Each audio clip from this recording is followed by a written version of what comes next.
Comenzamos con la tercera mesa redonda titulada La economía social, eficiencia económica al servicio de las necesidades sociales, y saludamos y os pedimos también un fuerte aplauso para su moderadora, doña Emma Fernández, directora general de Economía Social y Autónomos de la Junta de Castilla y León. Un fuerte aplauso para ella.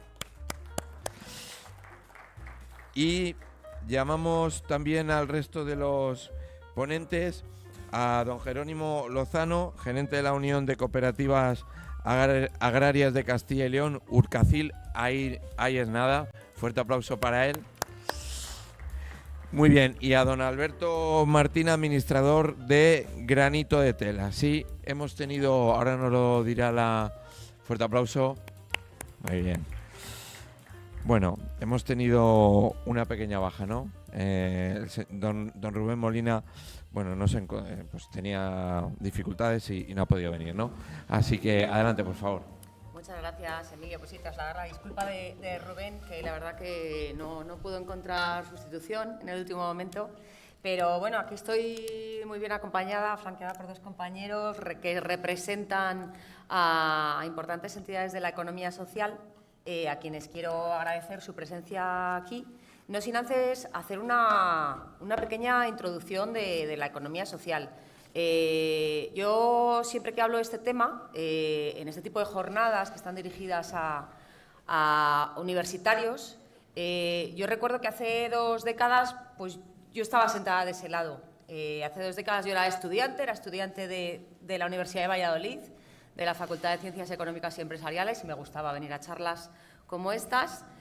Pero yo nunca escuché el término economía social, y eso que yo era estudiante de económicas. La economía social era un término que no se utilizaba. Es verdad que esto ha cambiado, afortunadamente, para la economía social en los últimos 10 años, y muy en concreto la Universidad de Valladolid ha sido muy activa en cuanto a economía social en estos últimos 10 años, con seminarios, con congresos, con trabajos de fin de máster, tesis doctorales, ha hecho proyectos de investigación, contratos de investigación, y no en vano, desde la Junta de Castilla y León se concedió a la Universidad de Valladolid en 2010, precisamente, el premio a la entidad más distinguida aquel año por contribuir al desarrollo y promoción del cooperativismo y de la economía social, con lo cual esto es una buena noticia para la economía social. Es decir, lo que pasaba hace más de 2 décadas, en mi caso, que era que no se escuchaba lo que era la economía social, pues esto afortunadamente va cambiando. Y en la mayor parte de las universidades vemos pues este punto de inflexión. Quizá antes de dar paso a mis compañeros para que ilustren qué es la economía social, sí que me gustaría hacer una pequeña introducción. Para aquellos que no conozcan la economía social, que pues pese a que no se hablaba de ella, existe desde que existe la economía. Y la economía existe desde que existe la humanidad, con lo cual, pues tiene una trayectoria amplísima. Es verdad que es un movimiento que inicialmente se dedicaba más a grupos de socorro o de ayuda a los colectivos más vulnerables, y posteriormente se incorpora formalmente en la ciencia económica. Se trabaja lo que es esa, por decirlo de alguna manera, dimensión moral de la economía, es decir, que la riqueza llegue a todos y en especial a aquellos colectivos más vulnerables. Y es en aquel momento cuando entra a formar parte de la ciencia económica, la economía social, donde se rige fundamentalmente por 3 principios, que son el asociacionismo democrático, el mutualismo y el cooperativismo. Tenemos, pues aquí en representación de las cooperativas un compañero pues el movimiento cooperativo es verdad que es el germen de la economía social. ¿Qué es a día de hoy la economía social? Pues es una economía de mercado. Estamos ante fórmulas económicas y empresariales que buscan el crecimiento económico, es decir, buscan una supervivencia económica en tanto en cuanto empresas. Pero a la vez, y porque una cosa no excluye la otra, buscan equidad y buscan justicia en la sociedad. Y buscan que el crecimiento económico, como vemos aquí, atienda a las necesidades sociales. Estamos ante una fórmula, la economía social, que a día de hoy, según la patronal del sector, representa el 10% del PIB, el 12,5% del empleo y estiman que un 43% de la población española, bien directa o indirectamente, está relacionada con la economía social de algún modo. La economía social está regulada por ley, tiene una ley específica, es la Ley 5/2011 de 29 de marzo de Economía Social, y esa ley es la que establece bueno, pues tanto el fomento de la economía social como cuáles son los principios orientadores y los actores, es decir, qué diferencia determinadas entidades de otras, a las entidades de la economía social de entidades mercantiles tradicionales. Tiene, bueno, pues el artículo 4 es el que establece los principios orientadores de las entidades de la economía social y el 5 el que determina qué entidades conforman la economía social. Y estamos ante otra forma de hacer empresa. Como vemos aquí, se hablaba al inicio, en la inauguración, otra forma que cuida que bueno, pues, las empresas, además de crecer, de ser competitivas, pues permitan hacer un reparto justo. Y eso se pone de manifiesto en los principios orientadores de la economía social, que son el hilo conductor de todas las entidades que la conforman, que es verdad que puede parecer un totum revolutum de entidades porque hay múltiples formas jurídicas, pero el hilo común, el hilo conductor es el respeto a esos principios de la economía social. ¿Cuáles son esos principios? Bueno, pues por un lado tenemos la primacía de las personas sobre el capital, es decir, la toma de decisiones se basa no en función a la aportación al capital, sino en función al trabajo aportado y al fin social. Es importantísimo el fin social en las entidades de economía social. Otro principio importante es la aplicación de resultados al fin social, ¿vale? Y, finalmente, un principio muy importante, especialmente para Castilla y León, de las entidades de la economía social, es la solidaridad interna y con la sociedad. Y aquí estamos hablando, por un lado, y además aquí lo tenemos perfectamente representado, con el fomento del empleo inclusivo, es decir, fomentar el empleo entre los colectivos más desfavorecidos, y aquí Alberto nos ilustrará con ejemplos cómo las empresas de la economía social fomentan ese empleo de colectivos más vulnerables. Y también dentro de esa solidaridad interna para con la sociedad está el fomento del desarrollo local, el anclaje al territorio, fijar población al rural, luchar contra la despoblación, contra el éxodo rural. Las cooperativas agroalimentarias que representa aquí Jerónimo pues son un perfecto ejemplo de ello. Y sí que, bueno, pues con estos tres principios que os acabo de mencionar y este último en particular, sí me gustaría ya pues, pasar a esa ilustración de principios. Por un lado os comentaba, me acompaña Jerónimo, que es el gerente de Urcacil, de la Unión Regional de Cooperativas Agrarias de Castilla y León. Y por otro lado me acompaña Alberto, administrador de la empresa de inserción Granito de Tela y director de Cáritas Osma Soria. Sí que me gustaría comenzar con Alberto dentro de este último principio, que me gustaría que los dos me podáis aportar vuestra visión como representantes de entidades de la economía social que sois. Ese último principio del que hablaba, de esa promoción de la solidaridad interna y de la sociedad que se ve manifestada tanto en el empleo inclusivo como en el desarrollo local y la cohesión territorial. En el caso de las empresas de inserción, Alberto, ¿cómo encarnáis ese principio? Es decir, ¿cómo fomentáis el empleo inclusivo de colectivos desfavorecidos? Pues, bueno, en principio, dar las gracias por invitarme a formar parte de esta mesa. También hablo en nombre y representación de FECLEI, que es la Federación Castellano-Leonesa de Empresas de Inserción. Ya que Granito de Tela es una de las 16 empresas de inserción que formamos parte de esta federación. Somos en torno a los 300 trabajadores, de los cuales entre el 60 y el 70% están en un proceso de inserción. Pero atendiendo bien a tu pregunta, el principio de solidaridad se plasma, se observa en una empresa de inserción que representa para el colectivo de vulnerabilidad severa, ¿no?, el colectivo de exclusión o riesgo, que es en el que estamos trabajando nosotros, en una oportunidad. La empresa de inserción es una oportunidad real para este colectivo, ¿no?, desde el minuto 1 en el que empieza el trabajador a trabajar en nuestra empresa con la firma de un contrato. El colectivo de las personas vulnerables, de las personas en situación de riesgo o exclusión social, es un colectivo que no pueden acceder fácilmente al mercado por distintas circunstancias de la vida, una trayectoria personal complicada. También quiero decir que el desempleo es una de las principales causas de exclusión entre las personas, ¿no? Entonces, prolongados periodos de desempleo hacen que la persona se encuentre al margen del mercado y, consecuentemente, y es triste decirlo, pero consecuentemente de la vida también, ¿no? No tienen comunidad, no forman parte de la vida social. Por eso también el principal objetivo de las empresas de inserción es la inserción sociolaboral, tanto conseguir la integración en el mercado normalizado como la vida. Trabajamos también dentro de las empresas de inserción, trabajamos con estos colectivos desde distintos puntos. Primero, aprenden trabajando, ¿no? Dependiendo de las actividades económicas a las que se dedique la empresa. Por ejemplo, en nuestro caso es el sector textil, pero existen el sector de la jardinería, de la construcción, bueno, etcétera, ¿no? Pues aprenden un oficio, que eso es muy importante. Lo que queremos es creer en sus capacidades laborales y como tal desarrollarlas, pero no solo laborales, sino también en esas habilidades sociales, porque, como he dicho antes, están excluidos también de la sociedad, ¿no? Trabajamos dentro de la empresa esas habilidades, ¿no? Pues el tema de la puntualidad, el tema de la responsabilidad, el tema de la economía doméstica. Mediante un itinerario, la Ley 44/2007, que es con la que nos regimos, la Ley de Empresas de Inserción, tiene ciertas particularidades que nos marcan bueno, pues, una situación espaciotemporal, digamos, de trabajo con estas personas.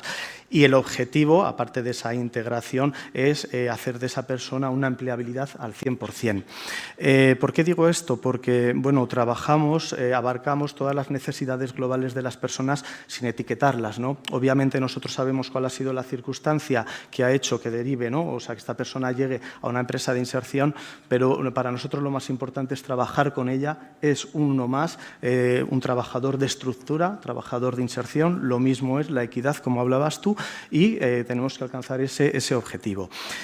Somos conscientes de que trabajamos con personas menos productivas, ¿no? Cuando vienen a la empresa de inserción tienen unos porcentajes de, como decimos en las empresas de inserción, de sobrecoste laboral, ¿no? Son unos porcentajes demasiado altos. Con estos itinerarios lo que intentamos hacer es que al final de su vida laboral en la empresa de inserción, pues ese porcentaje se reduzca lo máximo posible, ¿no? Por eso también creo yo que hay que poner en la balanza, ¿vale? Y buscar también la igualdad entre lo económico y lo social. Tenemos que ser conscientes que estos sobrecostes laborales es un coste para la empresa, ¿no? Si bien es verdad que otra de las tareas que hacemos es buscar subvenciones, tanto pública como privada, ¿no? Pero sí que nos tenemos que dar cuenta que sin esa sostenibilidad económica la empresa de inserción no puede existir, pero también tenemos que darnos cuenta que si no logramos esos objetivos sociales perdemos la esencia y, por tanto, la acreditación de una empresa de inserción. Me encanta porque es una ilustración perfecta de lo que es la economía social, de cómo sois una empresa, de forma jurídica empresarial, estamos ante sociedades limitadas en muchos casos, correcto, viables, sostenibles, tenéis que ser competitivas porque tenéis que sobrevivir en el mercado para continuar prestando esa labor social importantísima para este tipo de colectivos, que también a nivel administración es interesante contar con este tipo de empresas porque, bueno, revierte lo que serían unas prestaciones de dependencia para un colectivo, dejamos de destinarlas a ese colectivo que pasa a contribuir a la sociedad a través de impuestos y bueno, y a nivel personal se insertan en la misma, con lo cual la labor social queda plenamente patente.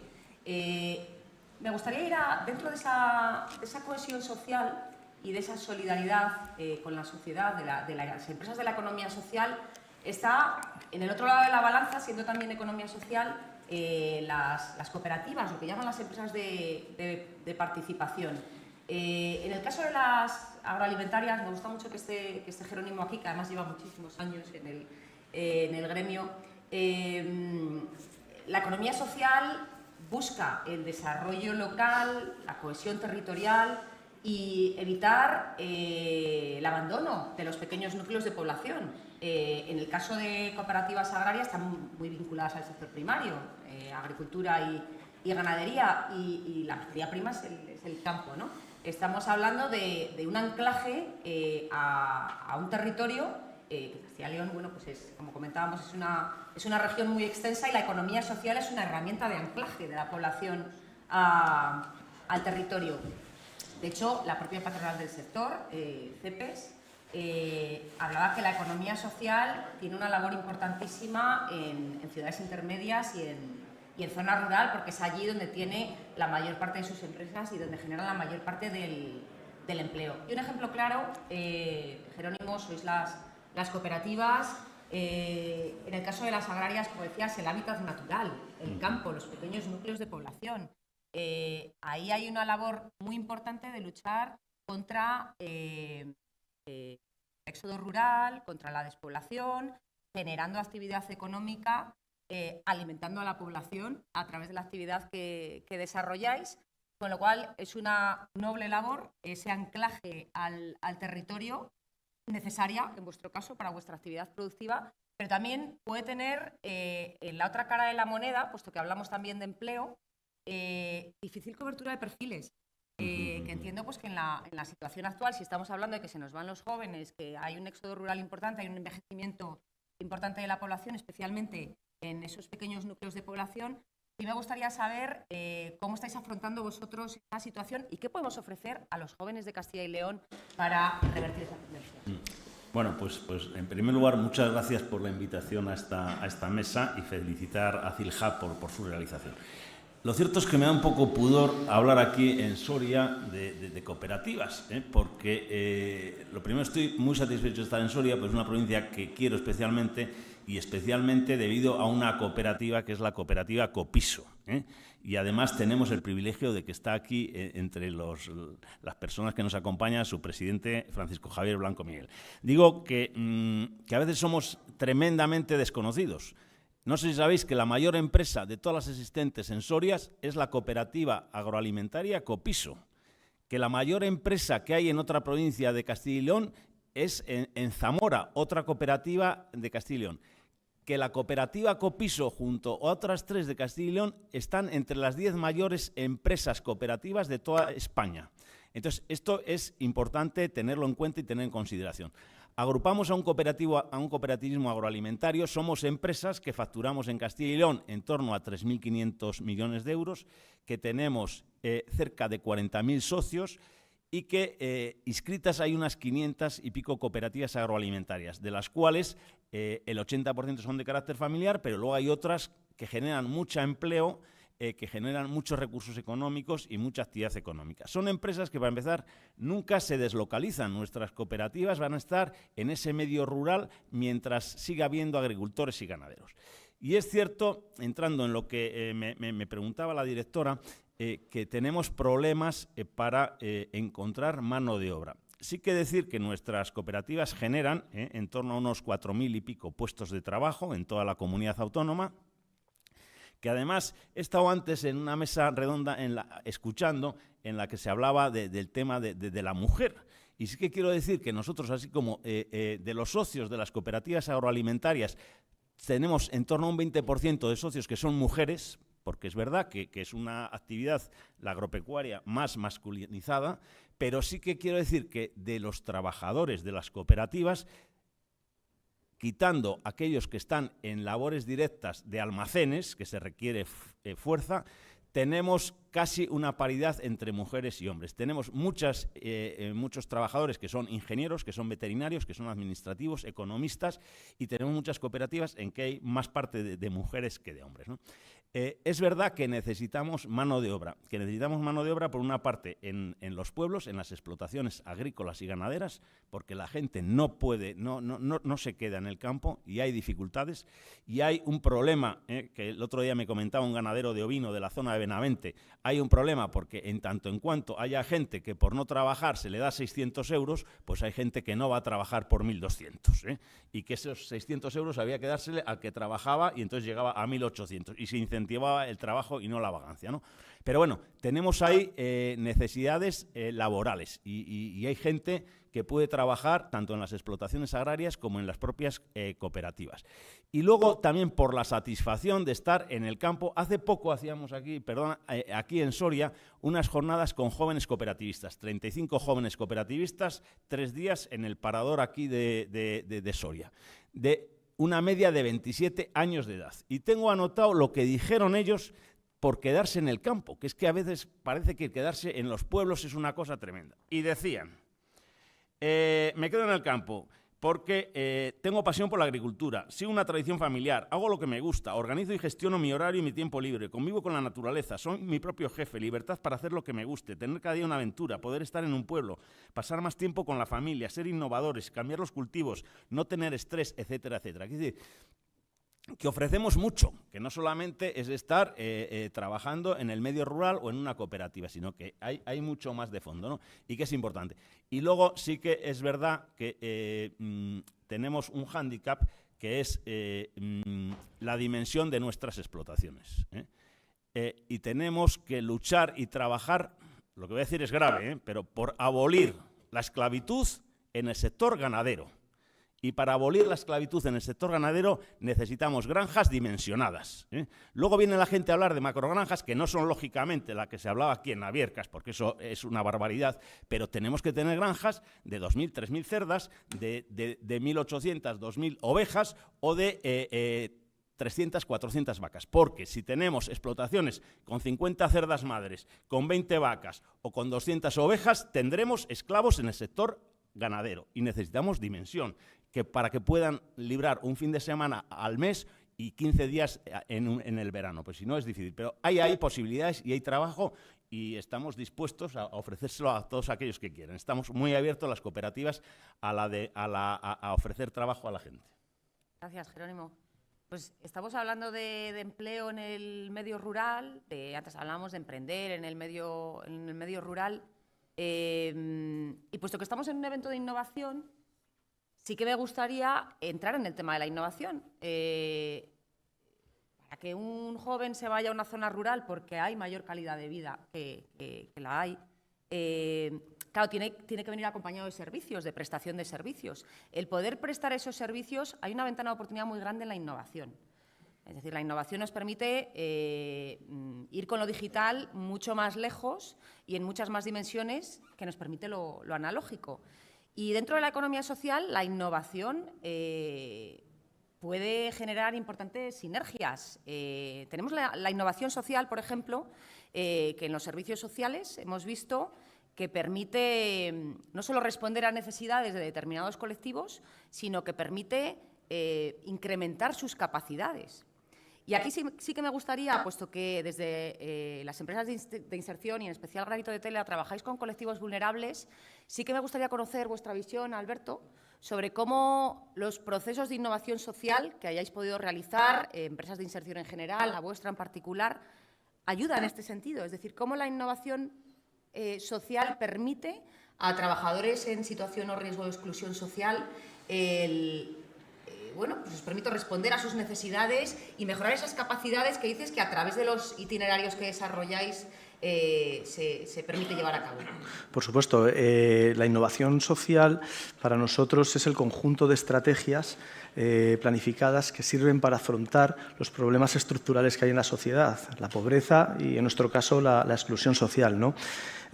Más concretamente, para una empresa de inserción, la innovación social es delimitar bien las herramientas para cubrir esas necesidades de la persona, como mediante estos itinerarios personalizados, ¿no? Y a través del acompañamiento. En la empresa de inserción, la figura del técnico de acompañamiento social es clave. El educador social es lo más importante que hay, más importante que cualquier otro puesto, ¿no? Eso, digamos, es el valor añadido que nos diferencia de una empresa mercantil al uso. El técnico de acompañamiento hace la acogida del trabajador, como he dicho antes, la firma del contrato desde el día número 1 hasta su salida, ¿no? Marca, digamos, un itinerario en función de cómo es el perfil de la persona. Comienza con una acogida, comienza con una serie de tutorías, de reuniones para delimitar, para definir un poquito cuál es el perfil de esta persona, cuáles son sus capacidades para potenciarlas, cuáles son sus deficiencias también para trabajar sobre ellas y pues mes a mes, año a año, hasta un límite de 3 años tenemos para trabajar con esa persona. A medida que va pasando el tiempo, incrementamos, potenciamos la formación, ¿no? Hasta que esa persona sea capaz de hacer cursos con certificados de profesionalidad, lo cual posibilita o aumenta las posibilidades de integración en el mercado. Y luego, al final ya de su curso en la empresa de inserción, entramos en una fase de BAE, la búsqueda activa de empleo, ¿no? Mediante el acompañamiento, la intermediación con otras empresas, se preparan a los trabajadores, dependiendo de cómo sea el proceso de selección, con una entrevista personal, con dinámicas de grupo, etcétera. Entonces, yo diría que ese elemento innovador, digamos, social, es el itinerario de inserción personalizada personalizado sobre el trabajador por parte del técnico de acompañamiento. Pero también, aparte de este impacto social, en base a lo que habías comentado también anteriormente, es el impacto económico que tienen las empresas de inserción en la sociedad, ¿no? Porque, como bien dices, el perfil, no mayoritario, pero sí en gran medida, el perfil de personas que trabajan en las empresas de inserción son gentes que están cobrando ayudas de urgente necesidad, renta garantizada, el ingreso mínimo vital. Entonces, claro, el hecho de que empiecen a trabajar en una empresa de inserción no solo quita a las administraciones de tener ¿verdad? Pues eso, que cubrir estos gastos, sino también que reportan digamos, a la administración a través del IRPF, a través de la cuota de seguridad social. Entonces, bueno, pues es también importante ese impacto económico. Pero también la innovación social lo vinculamos a la tecnología. ¿Por qué? Como he dicho antes, también trabajamos para su integración en la sociedad, ¿no? Ahora, ¿quién no tiene una tablet? ¿Quién no tiene redes sociales? Pues aún así, hay gente que no lo tiene, principalmente la gente con las que trabajamos, ¿no? Por eso también un espacio dentro de nuestro trabajo lo dedicamos a eso, a gestionar sus relaciones con las redes sociales, con las administraciones vía telemática, etcétera. Y luego ya, dependiendo un poquito a lo que se dedique cada actividad económica, en nuestro caso que nos dedicamos al sector textil, pues también metemos elementos de innovación tecnológica, ¿no? Un ejemplo, nosotros nos dedicamos a la recogida de ropa, con unos contenedores que tenemos pues en la ciudad y en la provincia, y bueno, pues lo que hemos hecho ha sido sensorizarlos, lo cual nos hace economizar las rutas, identificar quién es el conductor que hace cada ruta, saber qué contenedor es objeto de pillajes, etcétera. Y ahí implicamos al trabajador pues a formar parte de estas aplicaciones, de estas innovaciones tecnológicas, ¿no? Ellos mismos son quienes tienen que programar las rutas, etcétera, para que el día de mañana, cuando trabajen en otro sitio, estén familiarizados ya con todo este tema de tecnología. Importante ese empoderamiento. Empoderamiento, correcto. Empoderamiento del trabajador para que sea responsable y protagonista de, bueno, pues de su propia vida, ¿no? Porque hablamos de ese impacto económico, efectivamente, de dejar de depender de prestaciones para pasar a ser un miembro activo en la sociedad, dignificando también su vida, con lo cual, nuevamente, pues esa vertiente social tan importante en empresas perfectamente viables y competitivas como son las empresas de inserción. Y siguiendo con la tecnología, porque me gusta mucho cómo has hecho esa distinción dentro de lo que es la innovación, que muchas veces nos vamos a tecnología, no siempre, innovación social no siempre son soluciones tecnológicas, sino diferentes formas de hacer las cosas. Y aquí ya, pasando a las cooperativas, Jerónimo, y siguiendo con el tema de la innovación, vemos cómo puede fomentar capacidades de colectivos vulnerables, pero también cuando hay carestía de recursos, la innovación puede ser muy útil. Y en vuestro caso estamos en una situación donde habéis estado las cooperativas, especialmente las cooperativas agroalimentarias, especialmente castigadas con la coyuntura actual, la situación de conflicto a que nos ha llevado, pues al ser dependientes energéticamente de otros países, pues a un incremento de los costes energéticos brutal, pero sobre todo en vuestro caso materia prima, entiendo que bueno, pues cereal, etcétera, también tenemos una dependencia de otros países, nos ha llevado a un incremento de costes importantísimo y ha venido a sumarse la sequía. ¿Se puede utilizar la innovación para seguir siendo competitivo en esas circunstancias? Sí, y quizás si hay un sector innovador es el sector agroalimentario, el sector cooperativo, la agricultura y la ganadería. Y de hecho no solamente se innova en digitalización, se innova y se ha innovado mucho en investigación. En semillas, en fertilizantes, en genética, en alimentación. Investigación que ha permitido luego el facilitar la soberanía alimentaria y el facilitar unos productos alimentarios a unos bajos costes a la población. Me explico. En los años 60 del siglo pasado, que algunos nacimos en los años 60 del siglo pasado, de los ingresos de una familia, el 45% se destinaba a alimentación.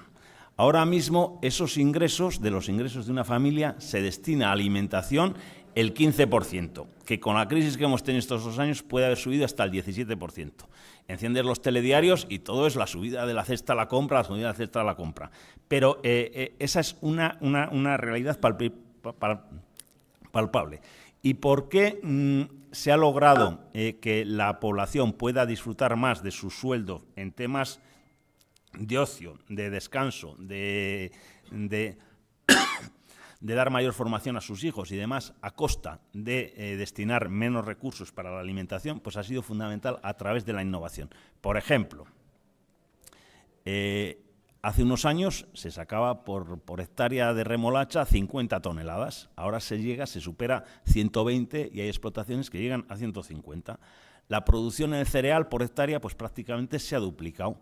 El censo ganadero, aunque se ha reducido sustancialmente, sin embargo, tenemos una producción que va creciendo. Entonces, eso ha sido todo gracias a la innovación, a los procesos de investigación que se han venido haciendo en el sector de la agricultura y de la ganadería. De ahí que estamos innovando de continuo, ¿no? Y una de las estrategias que tenemos precisamente dentro del sector cooperativo es la innovación, ¿eh? Estamos trabajando en muchas de nuestras cooperativas en temas de innovación con centros tecnológicos, con universidades y con empresas privadas colaborando pues, para dar cada vez productos mejores a la sociedad y también para facilitar un mayor valor añadido a nuestros agricultores y a nuestros ganaderos. Entonces, es clave y lo sigue siendo y lo será la innovación, que ya digo, que es un tema muy presente en nuestras explotaciones. Muchas gracias, Jerónimo. Se nos acaba el tiempo, pero sí me gustaría comentar que mañana, de hecho, hay una ponencia de Copiso, precisamente,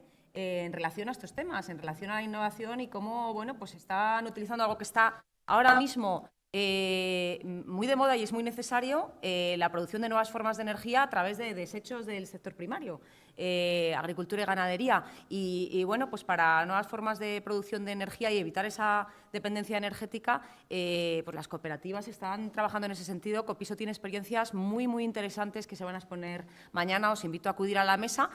Una mesa en el contexto del Valle de la Innovación, Castilla y León, primer valle regional de la innovación de la Unión Europea. Estamos muy orgullosos de ello y mañana se va a hablar de este tema y en particular Copiso tendrá una ponencia. Como no tenemos más tiempo, pues agradeceros a Jerónimo y a Alberto haber expuesto vuestra visión a la audiencia y bueno, pues cualquier cuestión estamos a vuestra disposición. Muchas gracias. Muy bien.